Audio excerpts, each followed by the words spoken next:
There is Pope Francis this morning at a prayer service in St. Peter's Square, start of this holiday season.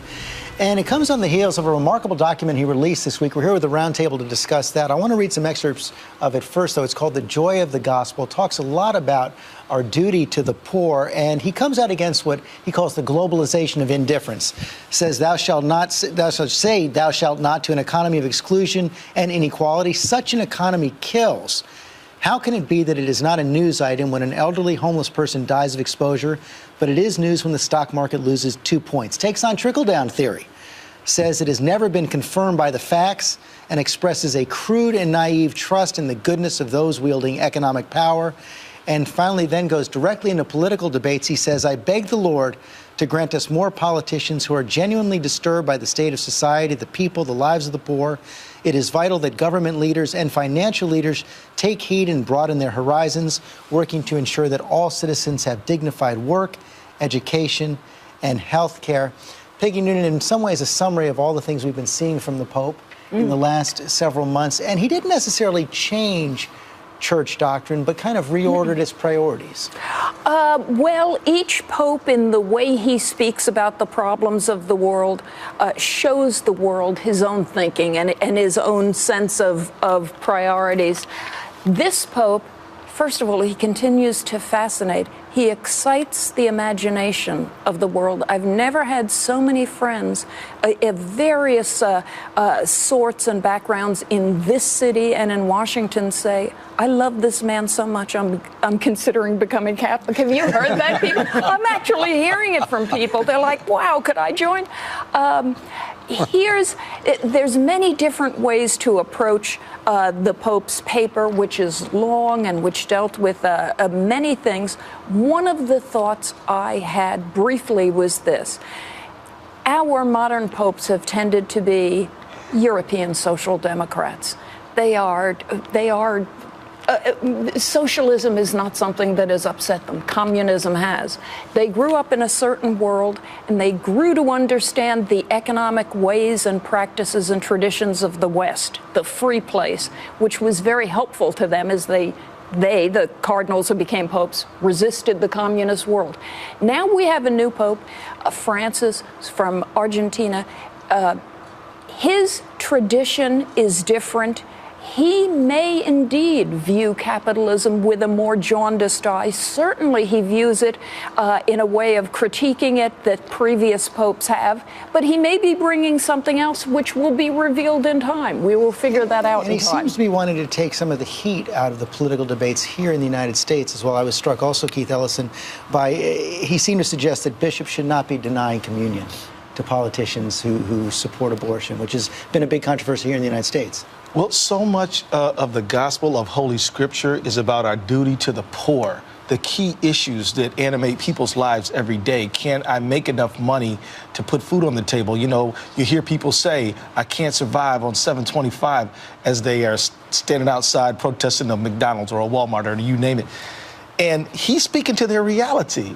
And it's so thrilling to hear a faith leader of any faith, Muslim, Christian, any Jewish, talk about the real guts of their values in a way that actually should inform policy. And Congressman, I wonder if we're seeing, you see some of this on both the left and the right, more generally, a real populist energy. Well, here are Keith and I in the Muslim Methodist corner. We're big fans of the Pope. Who could not like a Pope that talks about people being sourpusses? I mean, I love this.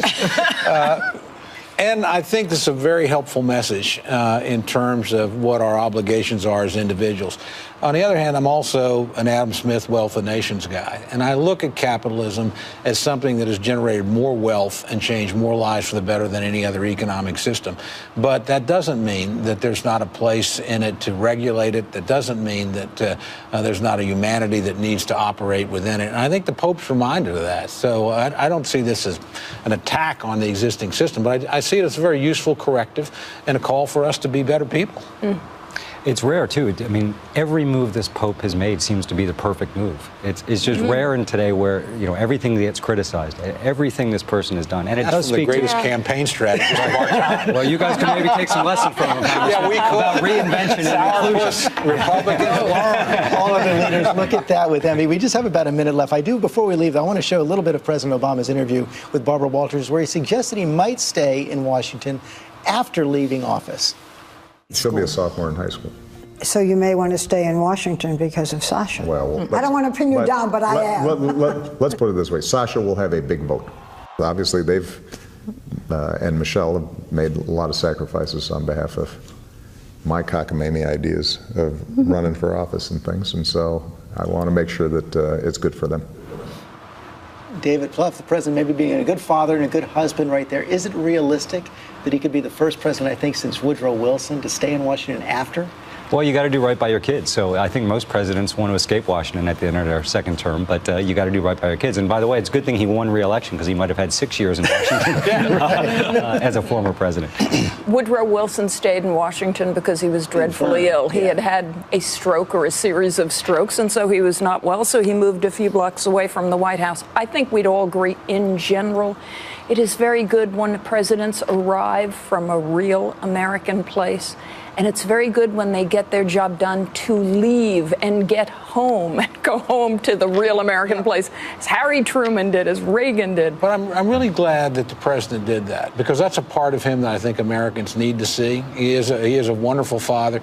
When he was out in Moore, Oklahoma during the tornadoes, we were driving around. We were talking about how difficult it is to be president of the United States. And he made the point, the only good thing about my job is I know neither of my daughters will ever get in a car with a drunk driver.